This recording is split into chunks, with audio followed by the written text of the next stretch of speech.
In addition to being a 6-scale collector, it just so happens that I'm a manager too. The way that I manage people is through touching their hearts and their souls with love and humor and maybe a little bit of razzle dazzle. If you're interested, I'm actually writing a book on it. I've written it already right here in my head. It's called Somehow I Manage. And the cover's just going to be me on the front shrugging with my sleeves rolled up.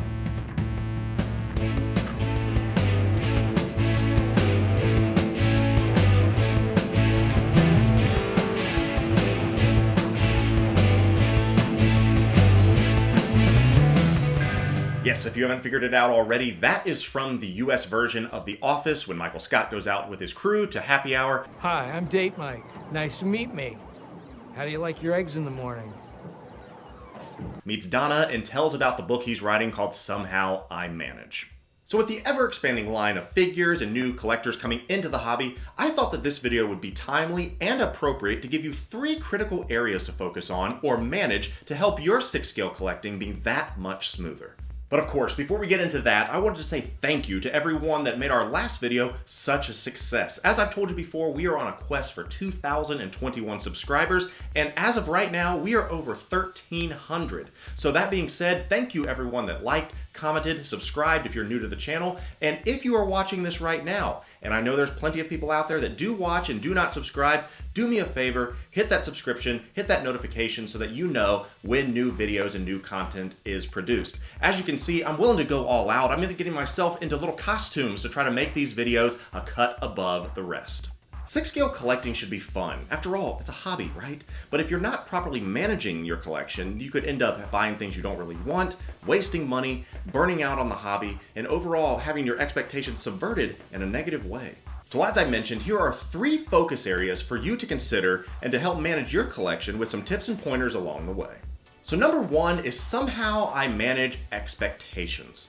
Now let's talk about this for a moment because I think so many people get into the 6-scale world thinking that it's kind of just walk to the store and buy your 6-scale figure and that's it. Unfortunately, there's this thing called patience and there's this thing called release dates.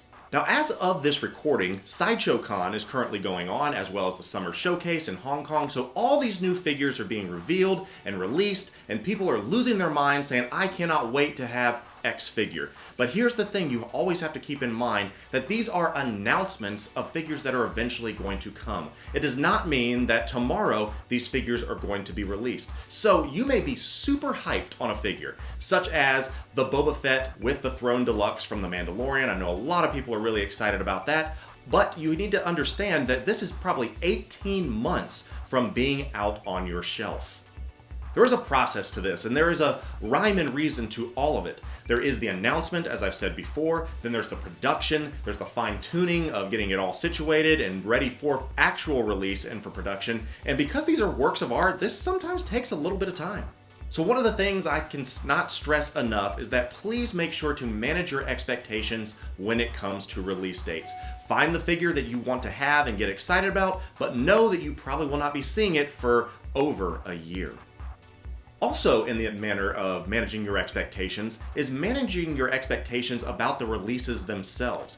As I've said, these are figures, these are collector's items, these are not actual people, but they are created by actual people, so there's going to be some things about them that may not be entirely accurate. Now, let me stop you real quick. I know people freak out and say, if I'm spending this much money on a figure, it needs to be perfect.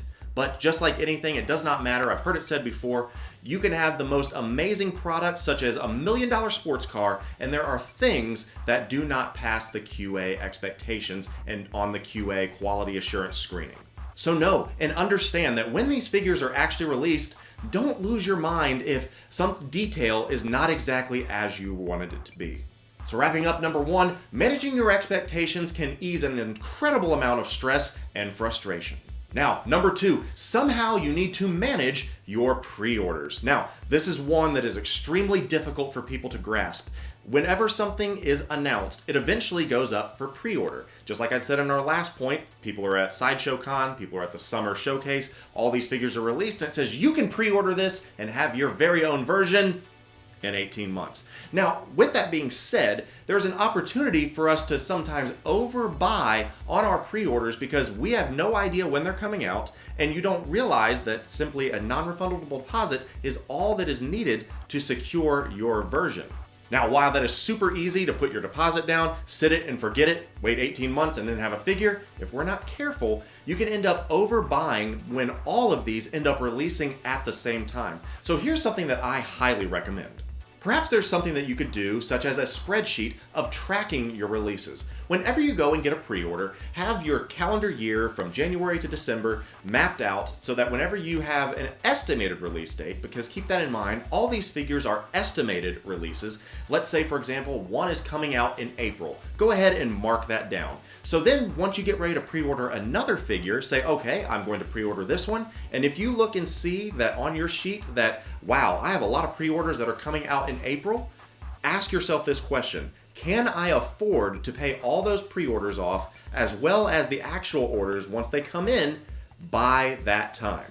Because as I said, these are non-refundable deposits depending on where you get your pre-order from. And the whole point of that non-refundable being is that it's non-refundable. That means you're not going to get it back. So if you happen to get yourself in a hole, say you order 20 figures on pre-order, 10 of them end up releasing in the matter of 3 months, and you say, I'm underwater, I can't afford all these, I wasn't expanding on getting any of these, then you're in trouble and you start canceling them. And although you don't have to pay for the full figure, whoever ends up getting your pre-order gets to keep that non-refundable deposit. So you're essentially just burning money and throwing it away that can be easily avoided if you happen to plan properly. And finally, now that we've talked about somehow you manage your pre-orders, somehow you manage your expectations, lastly, we're going to talk about somehow you actually manage your collection. What I mean by this is, where are you going to actually put these once you actually get them? As I've said, you've got about 18 months from the time you pre-order them to they actually release, but sometimes you need to stop, do a little bit of inventory and say, do I have the room to actually have this figure and put it into my collection? Do I need this figure? Does it make sense? As I said in the last point, it is not a good idea to eat all those non-refundable deposits and end up losing out on money as well as losing out on the figure. So if you can avoid a lot of the heartbreak a little bit later on by proper planning, it can go a long way in your 6-scale collecting. One thing that I highly recommend is that you take inventory of your collection both literally and figuratively. Literally in the sense that you actually have a spreadsheet of everything that you have in your collection or a list or whatever it works for you so you know exactly what you have. Now for me, I actually have Google Sheets that I actually use. I have every figure that I have, how much it's currently going for, as well as how much I paid for it. I also keep track of the pieces that I do sell so that I know if I ended up making money or losing money on that, because that sometimes can end up affecting your collecting ideas. And taking care of your inventory in a figurative sense, look to see, does this figure that I'm super hyped about and that I'm pre-ordering and I'm putting my non-refundable deposit down on, is there a place for this in my collection, and do I really need it, or am I just buying into the hype because some other hype beast said, I need to have this? Now for me, I collect Marvel, I collect DC, and I collect Star Wars, and I'm starting to branch out into a few other different properties, but you need to take inventory figuratively for yourself to see whether or not it makes sense to add a figure to your collection. If you are strictly a Star Wars guy, if you are strictly a Mandalorian person, there is no reason for you to be pre-ordering anything that someone says you need to pre-order simply because it looks cool, it's from Marvel, it's from DC, Game of Thrones, whatever it may be. Always collect what you want to collect, because your collection ultimately at the end of the day is your collection. So in conclusion, as I said, make sure that you are managing your expectations, make sure you're managing your pre-orders, and make sure you're somehow managing your collection. Because if you do so, and if you focus on these areas, I promise you, as I said, it's a fun, enjoyable hobby, at least it should be, and if you do those things, I promise you it'll be that much sweeter. Well, that's going to do it for us today. Hopefully there was something in here that you were able to attach to and say, you know what, that makes a little bit of sense, and maybe I can do that to help out my collecting. Let me know down in the comments if anything I said made sense to you and whether or not it helped. As I said, we are on that goal to 2,021 subscribers. I dressed up in this ridiculous getup just to try to get a few more views. We'll see if it actually helps. But as I've said, if you've not already subscribed, please do so. Make sure to like and share it. But also, as I said, I'm trying to get out content for you every single week. Let me know down in the comments what would be helpful, what you want to hear, what you want to see. Let me know, and I will be seeing you next week in our next video.